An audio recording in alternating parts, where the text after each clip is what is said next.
Hello, everyone. Good afternoon. My name is Remy Nweke. I'm the moderator for this section. I work with Digital Sense Africa, a project of IT Rams Media Group. We publish IT Rams Online, Jagronet, and Digital Sense Business Magazine. I want to welcome all of us to session 3, which is on internet as an enabler of inclusive development. Can you all hear me? Especially those of you that are online.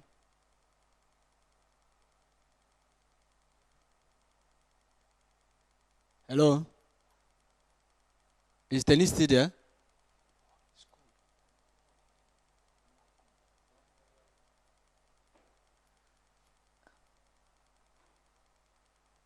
Hello, CFA.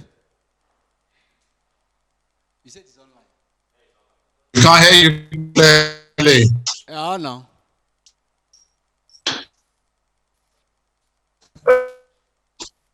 Can you hear me? Yes, we can hear you. I can hear you, CFA. Yeah. Okay. Is Tosi here? Okay. Mr. Remy, I didn't catch what your introduction, but I can hear you, sir. I'm here, sir. Oh, okay. You're welcome. Is Tenny with us? Someone is raising hand. Who was raising hand now? Is Tenny still here? He's on, but it seems he's... Okay. Just for the purposes of... Can you hear me now? Who is speaking?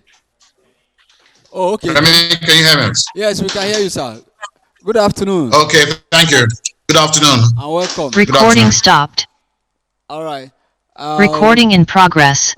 Thank you. For the purposes of introduction, my name once again is Remy Nweke. I'm the lead consulting strategist at Digital Sense Africa. Digital Sense Africa is a project of IT Rams Media Group that publishes IT Rams Online, Jagronet, and Digital Sense Business Magazine. I'll be moderating this section.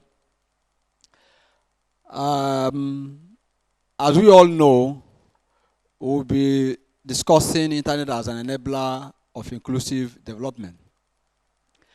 Internet has significantly changed information management and business processes in Nigeria through improving communication systems and developing more user-friendly environments for information sharing.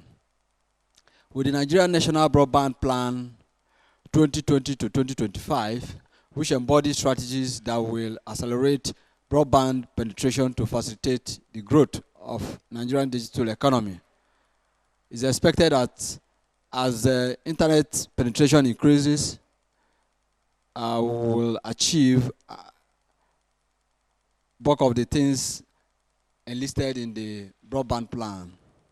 And the benefit of this can now be realized. However, the internet has the potential to achieve much more than economic needs. The potential of the internet to transform governance and its intricacies are currently underemphasized. So how can Nigeria utilize ICT as a tool for economic recovery, improve national security, encourage public participation in governance, ensure efficient service delivery, and enjoin innovation in policy and citizen services, and ultimately improve the state of the nation. So this session aims to carefully consider the above from the view of multi-stakeholders in the Nigerian internet ecosystem. We believe that the issues we will discuss today and recommendations that will follow will also be shared amongst the stakeholders. So at this juncture, permit me also to welcome our panelists. I will start with Mr. Teniola, who is the National Coordinator for 4 AI. That's Alliance for Affordable Internet in Nigeria. We also have Chukwemeka Fred Abata, who is the MD CEO, Anambra State ICT Agency. We are expecting that Mr. Igwe Kasmia will also join us. He is the head information technology at Savicom Nigeria, as well as Tosin Abolaji, who is the program manager, Paradigm Initiative. As we progress, we hope those who are not yet here will join, especially Tosin and Igwe. So let me start with those that are with us. We have had the intro I made with regards to the section. I would like to take your understanding on the team for this section.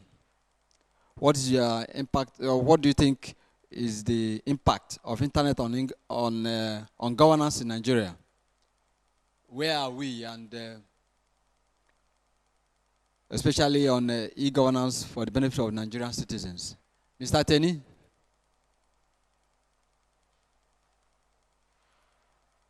Hello?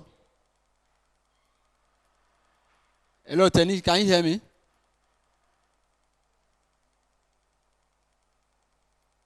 It seems somebody is speaking. Hello, Teni? Okay, CFA. Hello, can you hear me? Yes, we can hear you, sir. Please go ahead. I was asking, looking at the intro I made, and it's off. Oh, okay. That's our own system, because I'm seeing before.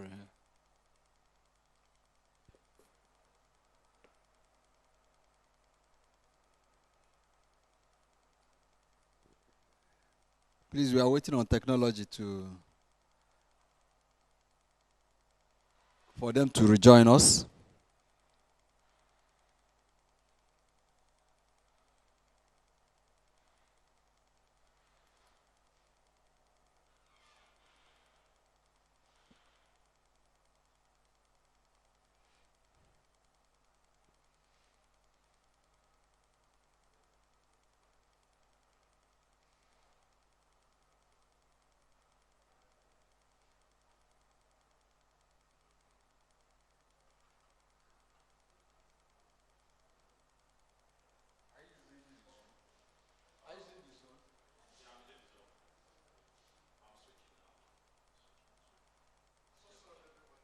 And make it visible for the citizens, and also help to build the digital literacy and the digital skills gap. One other critical thing that we've said to ourselves is broadband. Like, we just know that for 1 and 2 to work, we need broadband, we need internet. We need to make it affordable for the people. So it just tells us how instructive. Okay, I think Remy is here, Hello, Dad. CFA. CFA. Yes. Please, can you try to rewind a little? We lost you at the time. Oh no, you. Well, I think the people online heard it was you though. Your network there. Yes. But what I was saying is, yes. Because we are recording. So I was saying here. that, Sorry, what did you say, sir? I said we are recording, so it's important that we get some aspect of. Okay. So I started by introducing myself. I lead the Anambra State ICT Agency, and I was saying that when I first got on board, it was trying to think through what would be the strategy for the agency. Of course, we basically narrowed down to 3 things. One was e-government, trying to make e-government a reality, trying to ensure that we bring citizens government services closer and make it accessible to the people. The second one was around digital skills, digital literacy. How do we empower our people to be digitally literate and be ready for the skills of the 21st century? But then the third one now has to do with the topic of today. Go ahead.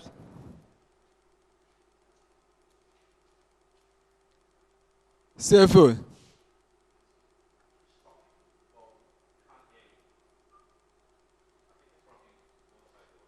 Can you check your buttons? I hope you have not muted yourself. It's e-government, whether it's making all the things possible. If people don't have devices and they don't have internet on those devices, they cannot access those things that we have built. So it means that for us, we have to fall back and say, okay,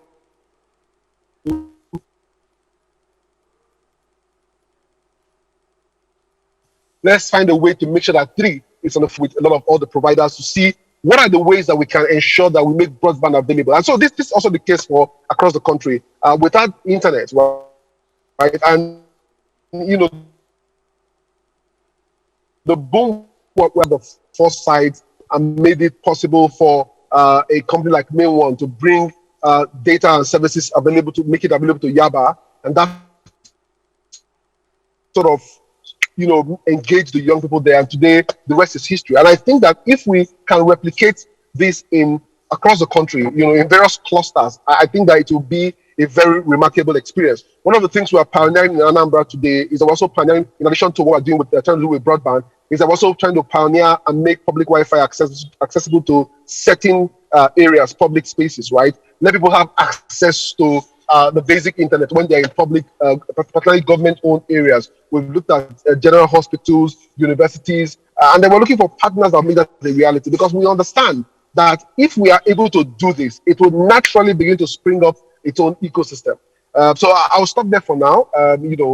Without overlaboring the point that internet is life today, and we must take it seriously. Thank you very much. All right, thank you, CFA. Denny, do you have anything to add to that? Yeah, I mean, essentially, thank you, CFA, for your contributions. That was very in line with what I started off the conversation with.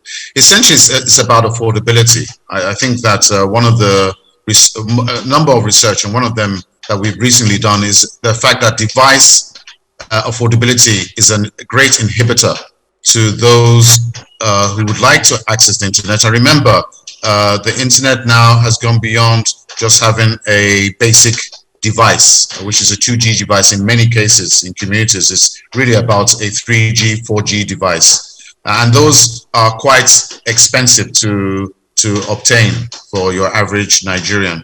So we really need to look at device affordability and also how do we get the infrastructure that CFA referred to, and there's a lot more that is coming to our shores of Lagos. How do we get that traffic to those communities that most need it at an affordable price? Again, it centers around affordability.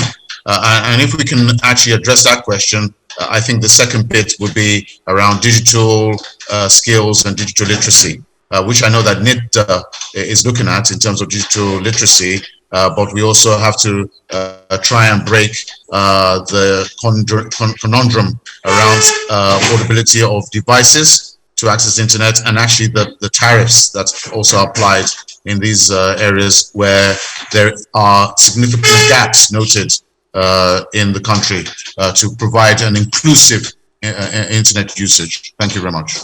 All right, thank you very much, Tenny, for that contribution. Looking at the contribution so far, and knowing fully well that in next few months, less than 5 months or so, Nigeria will be going into 2023 general elections.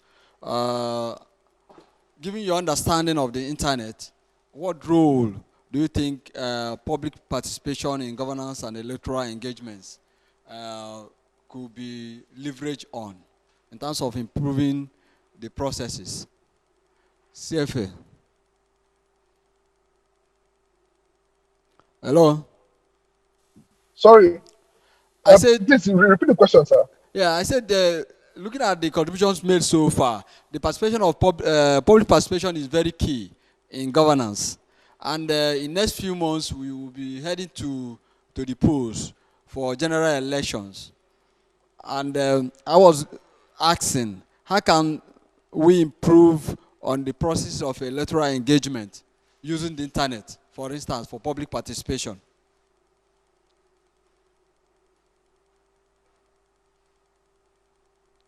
Did you hear me? Hello, CFA. Oh no, the internet over there is not helping. I don't know. Mr. Tenela, it's breaking. We can hear you. But Go ahead. No, even your question, it's not clear. It's breaking at some point. But I know that I heard something about public Public participation in in governance electoral and the process. electoral engagement as we head closer to 2023 general election. How can the processes be improved using the internet? Well, okay, so I think that maybe from the citizen side, because if it's from the government side, I don't know whether it's not late in the day for what needs to be done, because it starts, if there's a whole process involved. But I think from the citizen side, it's really what is already happening. Citizens, stepping up to understand that yes, whatever is done in the digital space should also be translated to reality. The government side, because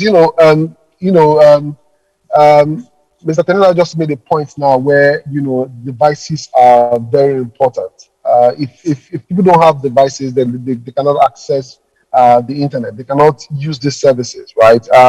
Even on the election day, right? If infrastructure is not in certain places, it means that I think I read. I'm not sure if INEC would be using digital trans. They won't be using digital transmission this time around. So there's a whole lot more that needs to go into that. It's all about building infrastructure, right? How do we ensure that for real, the same quality of service, that people experience in the city center is the same quality of service that people experience, outside the city center. Picking up this appointment and leaving Lagos and moving to Anambra State tells me how expensive. I mean, in Lagos, I pay for 200 meg and I pay somewhere around 99,000 for 200 meg on IPNX. In Anambra State, a 10 meg dedicated is about 250,000 naira per month. So the disparity alone just tells me that if you cannot make do with the regular telco services, it's just very expensive for you to have any kind of dedicated link, right?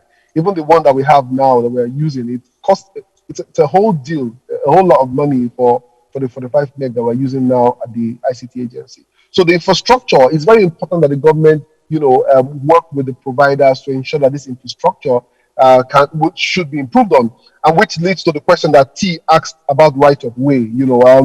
Unfortunately, my first work background was in telecoms, and I know what telecom providers face in terms of even the infrastructure that they have. A lot of times, local governments and state governments, and government in general, just see telecoms as a way to make money, right? I'm happy to report that Anambra State has waived the right of way, and I think that more states need to work on waiving that right of way. Where the money would be are the other services that you can layer on, the content services, the digital businesses, the digital skills, the people who will do the gig economy and pay taxes in your state, right? So these are part of the things that we need to sort of work with government to understand, and government at all levels now, because most time we think it's not the federal government. The state and the local governments also have roles to play, and the role is that we need to encourage the telecom and work with the telecom provider. I understand that the one tax that you collect today doesn't mean it ends it all, right? There are many more taxes you can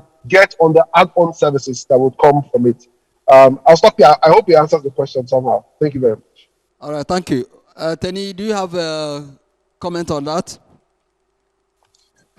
Sorry, I've kept my camera off. I just want to make sure you can clearly hear me without jitter or anything like that. I think from an A4AI perspective, sorry, it's early in the afternoon. It's really important to note that a dialogue has to be had with the parliamentarians, those in the National Assembly. There is definitely a need to support the National Broadband Plan to address digital gender gaps, and also to encourage healthy competition between these different service providers. I note the issue around rights of ways. That's still a conundrum, and I obviously congratulate the Anambra State government for actually reducing or slashing the rights of ways per linear meter.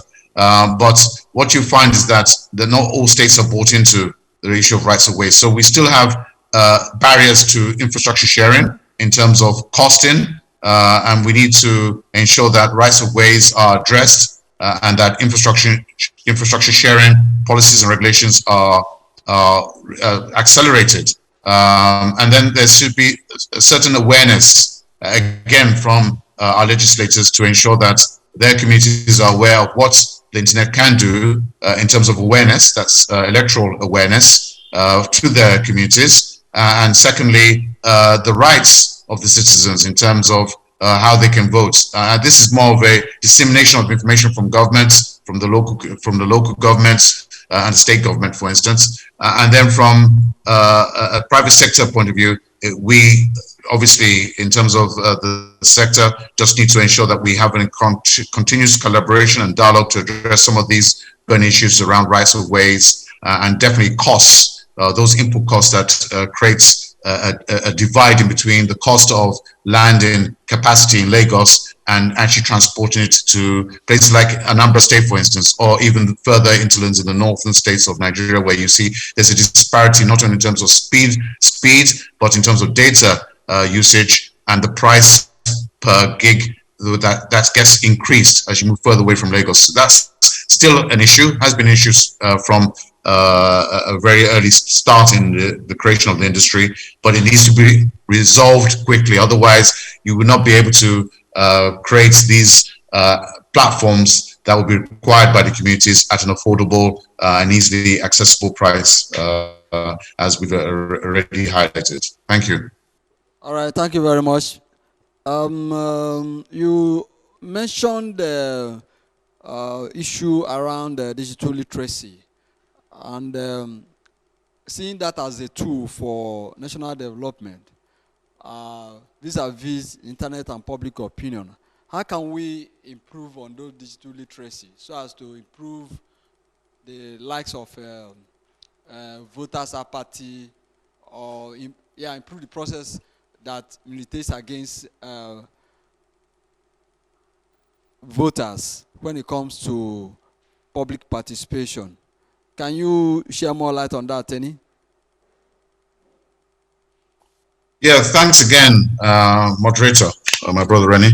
I think that, and I obviously maybe don't speak for A4AI now because we really don't have enough evidence or research that supports the hypothesis that there's an interconnection between voter apathy and digital literacy. The first thing we want to state is that the level of digital literacy is still low in the country, and it's not just unique to Nigeria. It's across the countries of focus that we are engaged in. But is that a bad thing? No, it's a start, and it gives us as a country an opportunity to improve on that.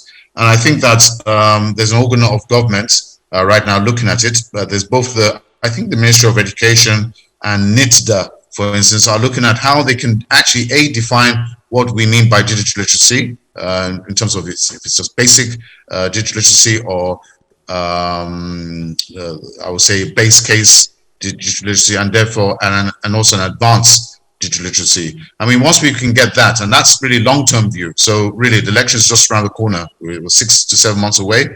That won't solve I think the question that you're posing. So I would say it's still work in progress. But if we were to speak to the digital literacy issue in greater detail, the one thing that we would need to do and address is to ensure that there's definitely more greater awareness around what we mean by digital literacy, and then there should be an engagement. Whether we're using science, mathematics, arts, and engineering and technology to be adopted in the curricula for our youth and those that are still in primary school or secondary school to actually start to adopt some form of literacy. But through to the wider population, I think that it's really through awareness, retraining, reskilling, and retooling. And that won't be done before the elections that will be holding in 2023. What the best we can do is to, obviously, as I state and I repeat here, is to engage legislators to see how they can actually diffuse the internet awareness, and that's the usage of internet to improve voter education and voter engagement in the process that we have right now with INEC. that's the best I think that we can do in the 6 months, and then look towards maybe another 4 years where we can start to improve from the bottom up the digital literacy percentage, and those that are more digitally literate by the next election cycle. That will be 4 years or from 2020 to 2023. Thank you. All right, thank you. CFA. Hello, CFA. Hello, CFA. Is Chukwuemeka still online? Yes, sir. Yeah. Did you get my question? Yes, I am. Yeah. Do you have contributions to make there with regards to digital literacy? Are you people doing anything around that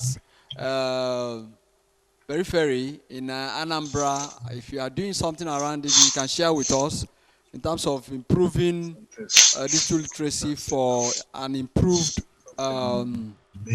voters' education, for instance.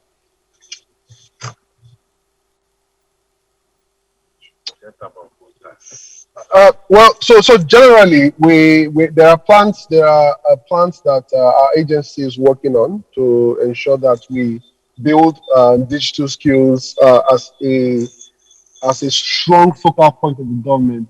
Even the governor in his manifesto talks about building an Anambra digital tribe, and so that is something that is in the works now, and hopefully that would go out soon. The whole idea is, of course, the focus of the agency isn't necessarily on voters; it's more on the general public, and it is how do we ensure we build the right kind of skills and prepare young people for the realities of the 21st century. And those realities include the fact that, working at home is a culture, is the fact that you can stay anywhere in any part of Anambra, for example, and still have clients across the world. Also the fact that a market woman can actually have basic devices to do certain kind of tech related transactions. So yeah, there's a lot of work that's going on there, but I think that Mr. Teniola covered it extensively. Thank you very much. Okay, thank you. Moving forward, I would like to take a few recommendations from you, you both, giving the understanding that the role of the internet. What should be your recommendation for us, looking at the subject matter we just treated? What should be done both by the government and by the stakeholders? Chukwuemeka, can you have a take on that?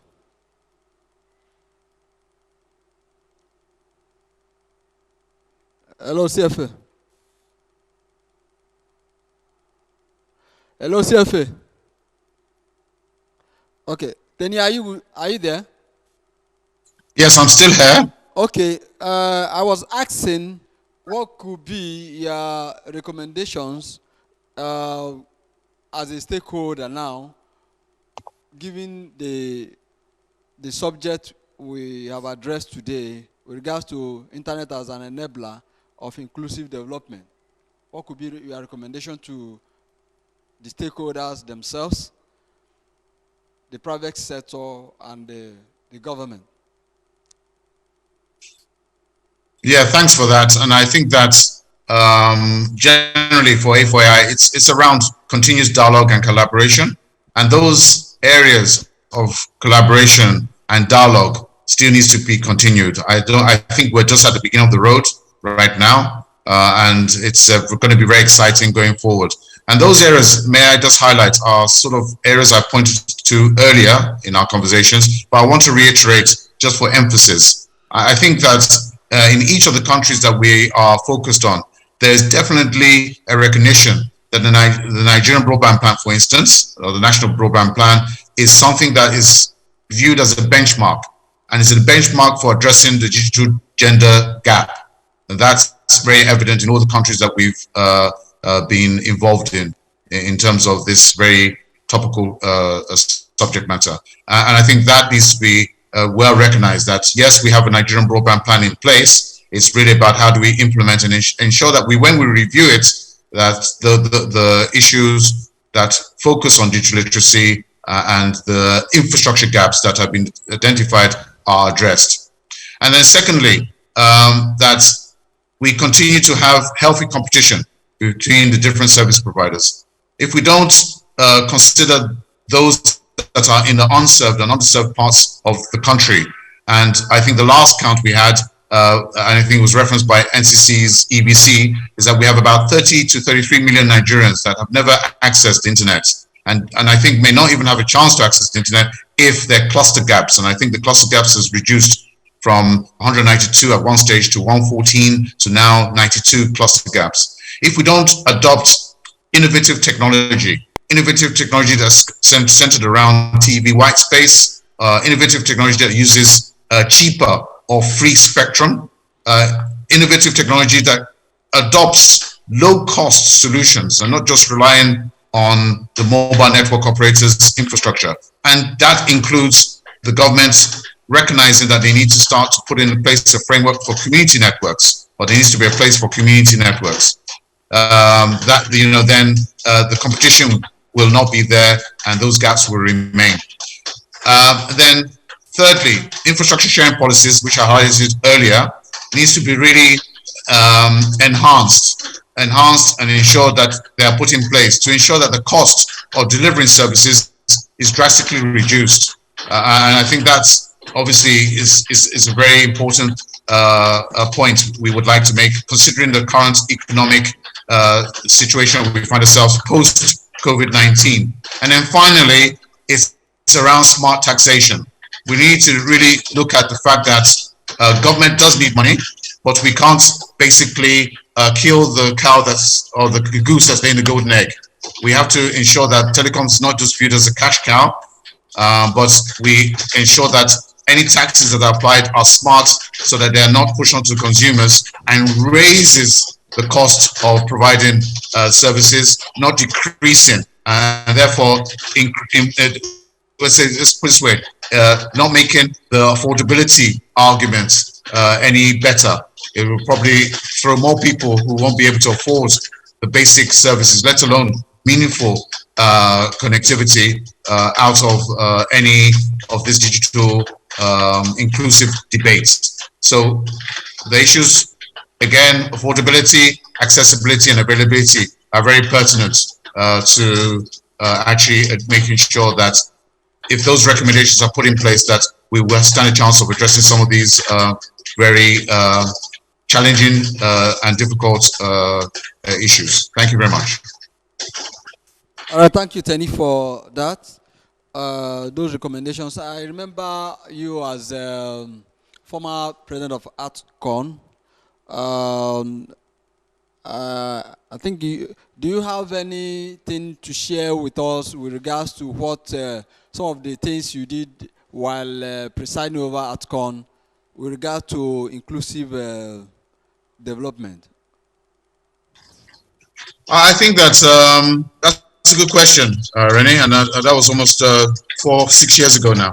Yeah. When I took on the presidency of AdCom. So things have changed dramatically. There wasn't COVID-19 then, but I think one of the main issues, and I think is a constant one, is the rights of ways. Rights of ways is a big one, and I think that's something that we really pressed on. I think the multiple taxation issue, I think it's a topical issue still right now as I speak to you. So those two areas are really ones that we need to overcome in the country. Otherwise, what you find is that the cost of laying out infrastructure, cost of delivering services will only increase. I think that seems to be a concern even by our Honorable Minister of Communications and Digital Economy, who had to intervene on the recent excise duty of 5% that was due to be imposed and may still be imposed on the telecommunications sector, and which will, unfortunately, will be a tax passed on to the consumers. And once that happens, or if it happens, you can see that the affordability index will be impacted. That's an ADI indicator that FYI now measures, and I'm obviously heading up the national coordinator for Nigeria. So you tend to find that those elephants in the room need to be really addressed. We can't just kick it down the road thinking that it will go away. So I think when I was AdCom president, those are the two real issues that really sprung up for me and are still issues. It's around multiple taxation, rights of ways not being addressed, I think those are issues that we need to address going forward. Otherwise, you tend to find that even 5G, 6G, and other innovative technologies will also be patchy in terms of its deployment around the country, because they will only go for profit-driven areas where they can get the return on investments. Thank you. All right, talking about the taxation, which happens to be suspended, is if for AI part of the current negotiation, or are you part of those sitting around the table to discuss the affordability, and then especially with regards to the taxation that has been suspended? Are you people taking part in that? No, I can tell you, Rene and my moderator, we as A4AI, we give policy advice. We present research data, and give evidential case studies and best practices. We're not involved in the negotiation of this. I think that's left to each government to address. And in the case of Nigeria, it's the Honorable Minister of Communication, Digital Economy that's driving that. As you know, he has a committee, or set up a committee to try and resolve this issue. We are always available to provide information, data, and empirical research and evidence. If anyone wants to visit our website, www.a4ai.org, you'll find some information centered around taxation, best practices, to ensure that engagement, advocacy, and research around inclusive internet and definitely meaningful connectivity is continued across the countries where we have focus. But again, short answer to your question is no, we're not involved in the negotiation, but we are always available to be engaged in terms of ensuring that the internet remains affordable to your average Nigerian going forward. Thank you. Thank you very much. CFA. Hello, CFA. Hello, CFA. Yes, I'm here. Yeah, we have spoken. I'm here. Yeah, we have spoken on a number of issues, and I would like to just have some recommendations from you with regards to utilizing the internet to tackle political and voter apathy, and probably create employment and improve service delivery for Nigerian netizens. Do you have some recommendations to share with us? Okay, can you hear me? Yes, we can hear you. Yeah. Okay, so I'll make it briefly because I'm on the road. Just brief. I'll say that infrastructure is very critical. I know that Mr. Tetelela mentioned that infrastructure. We need to ensure that we that the hidden lands, and then that we said, and I think what I say is the devices, then where devices, right? Because right now devices are very, very expensive.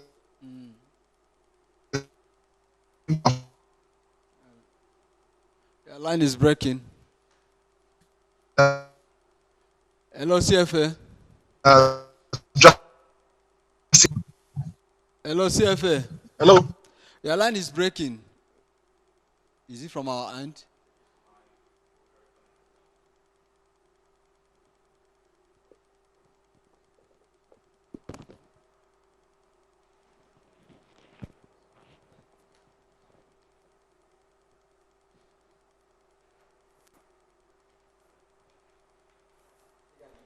Recording in progress. Okay. Hello, CFA. For voters or for voting alone or elections. Yeah. But also generally to just help build the economy and give more people access to internet, create more digital jobs, and try and ultimately retain some of the value that big tech move out of this country and try and retain this value here. Generally, that's my. But I don't know that is bad. Okay. Thank you. Thank you, CFA, for that contribution, even though we lost some part of it. But then we know you made mention of building infrastructure and making sure it works. I would like you to probably share your thought with regards to how do we ensure equity and fairness in creating digital policies, inclusivity of all groups, to ensure that the economy of scale is brought to bear, because there are some people that are marginalized economically, some are socially, and some are also politically. I would like to get your thoughts on that.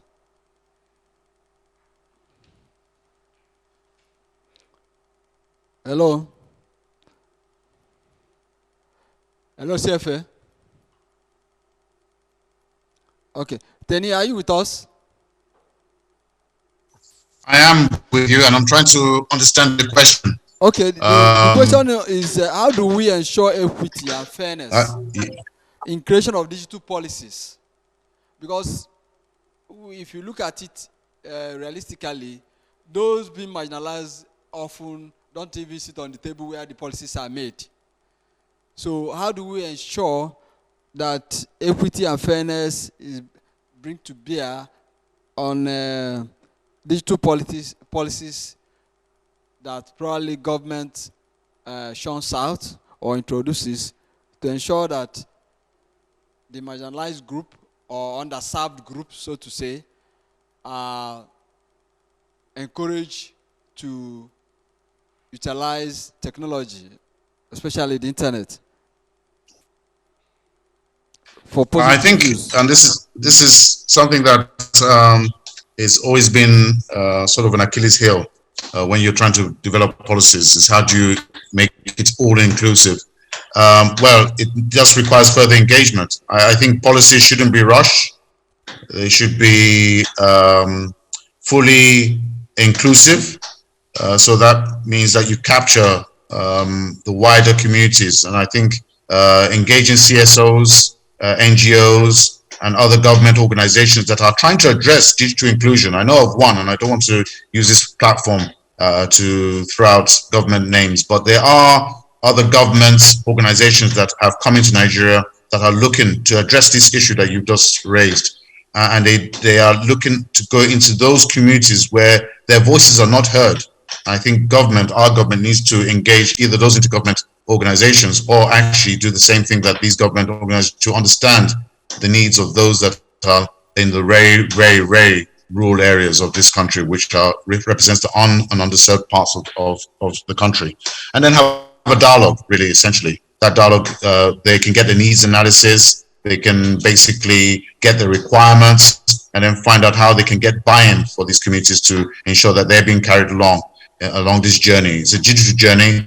It's not just about the urbans of haves or those that are on the peripherals of have-nots, but it's definitely a journey. And I think that is the bit that I think we need to emphasize in this digital economy journey. We need further communicative messaging going out right from the highest echelons in Abuja, sprinkled all the way through to the ministries. I think they now have digital economy ministries at the state level, and then from the state level, that messaging is percolated down to the local government area level. And then there should be a bottom-up approach as well, where the ideas, the talents, the information and knowledge that it resides in those communities is captured, and then it's trickled up so that you have a wood inclusive policy, not a policy that's just been adopted from a foreign partner that is trying to be shoehorned into our very idiosyncratic, multicultural, multidimensional society. Thank you. All right, thank you very much. Is CFA still with us? Is he still with us? Because we can't hear him. Then is Tosi, is he online? And Casimir too, none. Okay, so we may have to thank you, Tenny, for that response. Well appreciated. We have to continuously dialogue and engage. That's very thoughtful of you. We will now open the floor for those who may wish to make contributions, as well as if you have questions, you can let us know so that we take those questions. Will anybody like to make contribution? Anyone here? Those who are joining us who are online, if you want to make contributions, please raise your hand Oh, you have a question? Sorry, you have alternate mic? Yeah. If you are making contribution, you say you are make contribution. If you are asking question, you ask question. But before then, please introduce yourself, your name, your organization you represent, if any. Good afternoon. Good afternoon. Good afternoon, everyone. Good afternoon. My name is Oluwadam Lola Ogunwale. I am with TradeLender. TradeLender is a digital firm, finance firm where we give loans to SMEs. Now, my question is: we meet some of these SMEs in the open market, and one of the challenges most of them have is the fact that we are talking about digital, whereby they have to use a smartphone or a laptop to access these finances that we're talking about. Now, the idea is for us to help them to access credits for their businesses, but they need to register on our platform. And it's challenging for most of them to actually do this. So what are we doing as regards this? And I think Mr. Teniola said something about literacy, and I think Digital this literacy. is actually very rampant, very obvious in most of these SMEs, especially the women in the market and some of these men. So what are we doing to bridge this gap? Because the world is going digital now. So how do we solve this question? Especially, it affects our economy in a way. So how do we resolve this? That's my question. Okay, thank you. Tenny, did you get the question? Hello? Yes, I got the question. Sorry, All right. moderator. Can you hear me? Yes, yes. I got the Would you question, like yes. to take that, or do we take another question before you respond? Could you take another question as well? Okay, there's Thank another you. person. You have a question? Yours is a contribution. Okay, can we go online and maybe come back to you? All right, we have someone raising hand there. Love what? Love Day. And Sunday. Can we take Love Day? You say your name, the organization you represent. If you have a title, they are fine. Go ahead, Love Day. Okay, my name is Love. Yeah. Okay, good afternoon. My name is Love Day. My question is: how do we advance digital economy when the capacity building space is heavily affected by poor power supply in the country? Take that again. Say power supply. Do you get my question? Is it? How do we advance the digital economy when the capacity building space is heavily affected by poor power supply in the country? I don't know if you understand my question. Okay. Tenny, did you get that question? Yes, I think that Love Day Yes. was asking how do we build capacity capacity for digital economy when there's a huge impact by poor power supply. Power supply, yes. Well, the obvious answer would be to fix the power supply. But we all know in this room that power is a very big issue in Nigeria, i.e. the supply of power, continuous power. So there are different organizations looking at renewable energy, alternative solutions, hybrid solutions, you name it. All these require huge funding, and they are heavily capex intensive projects, in my opinion. So yes, I think people understand there's solutions to some of the problems, Love Day. The issue is by when? When will these be in place? Ideally, they should have been in place by now, but the reality is that they are not.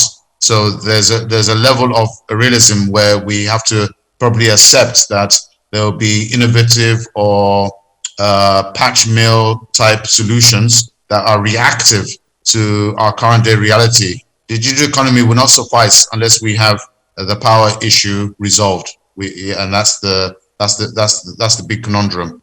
But it's something that's been recognized. The Nigerian broadband plan doesn't make mention of it to a degree because it's been it's outside the scope of the Nigerian broadband plan. There's an assumption that the power situation that we face in Nigeria will eventually be resolved, but the big question is by when. And when will these new renewable energy, alternative renewable energy solutions and other means of actually powering devices, even handsets, to charge handset devices, come onto play at an affordable price? I know there's some players that are coming to the market that are trying to address it or this issue, but again, it's just about economies of scale. Thank you. All right, thank you. Can you Second, also the second question, or was the yes, first question, but I'm your answering it. first Secondly, question? was the first question was trade lender. I think digital literacy she mentioned about digital literacy apathy or very low digital literacy amongst the SMEs. That I agree by her observations. It's something that we've observed in A4AI. That, and in fact, there's a gender gap, a digital literacy gender gap that we're trying to address. The Global System for Mobile Association, GSMA, that covers all mobile network operators in the world, has also just recently done a study. And that study, I don't have in my hands, but I'm sure that we can reference it. Speaks to some of the issues to do with not only digital skills, but also the area around the gender divide. And this is an area that we in Nigeria need to take seriously. I know that the National Social Investment Programs for Digital Access will be taking this on board alongside the Ministry of Humanitarian Disaster, I think, ministry. So they need to really, I think, again, work with the GSMA, work with the Broadband Implementation Steering Committee that's steering the implementation of the broadband plan, and other stakeholders, maybe like yourself, to see how we can improve digital literacy amongst those in the SME segment, and more importantly, reduce the gender gap that exists in between male and females who are going onto the internet.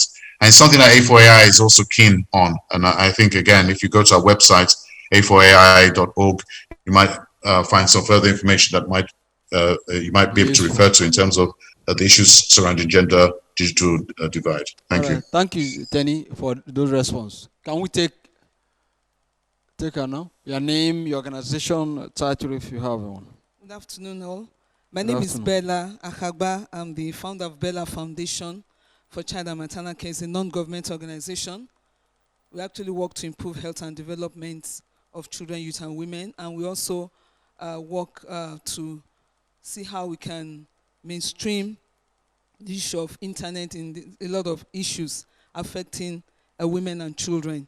Then I'm also a fellow of Nigerian School on Internet Governance 2021, that's called 2.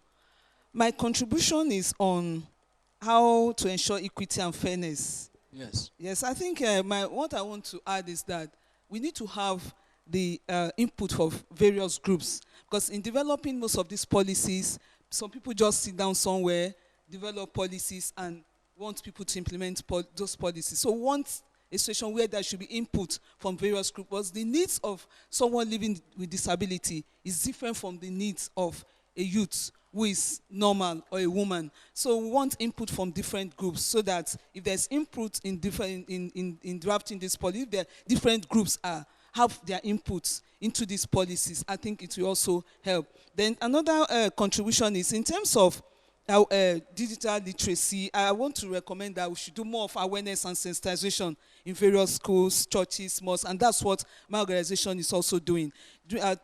Every meeting with young people, we all made them to understand of the need for them to use the internet effectively, because one thing is to use the internet, another thing to use it in a positive way, because young people are not using the internet in a positive way, and it's having a negative influence on our youth and other people. So that's my contribution. Right. Thank you, Benga. Thank you very much for that. I think you may have to join A4AI. They also have a similar policy framework. So that will also help in strengthening your own understanding of how to use internet to work in that line. We have another person there. What's name? Harrison. Harrison or no? Please, can we take Harrison, please? So take note of the Good afternoon, everybody. AI that you gave. And good afternoon, everybody. Yes. Good afternoon, Harrison. what do you have to say to us? You have Yeah, question? my name is Harrison. I have two questions. From Anambra State ICT Agency. Very quickly. So yeah, the first question, we've talked about in, improving electoral participation using the internet. Now my Yes. question is, after increasing the participation using internet, do we also ensure that credibility is achieved during elections using internet? Because one thing is to vote and another thing is to ensure that the right thing is done with these votes. So how do we ensure to drive it using the internet as well? Again, just like the last speaker said, I want to ask, is there a positive use of internet program for the youth? Because according to her, there's a lot of wrong use of internet. The youths are making the use of internet in the wrong way.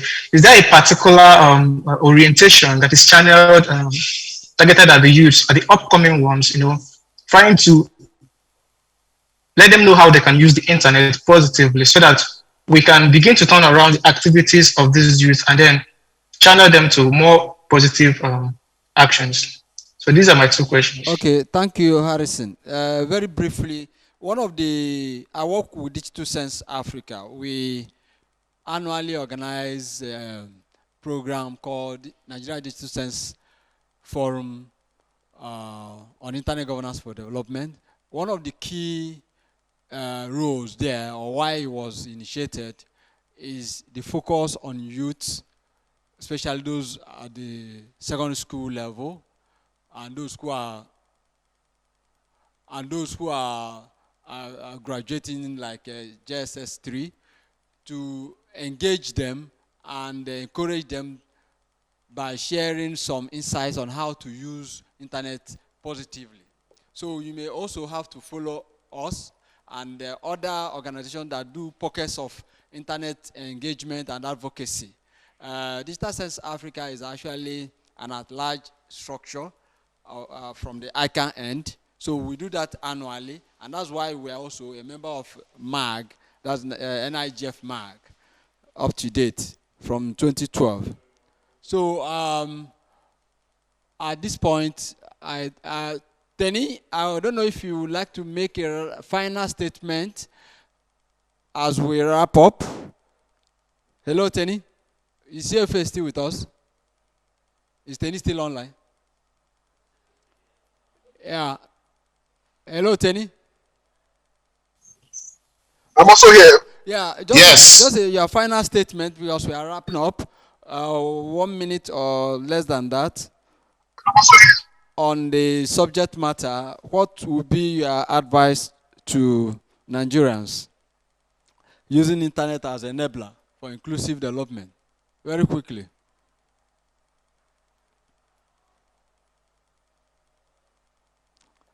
Hello, sir. Is he speaking?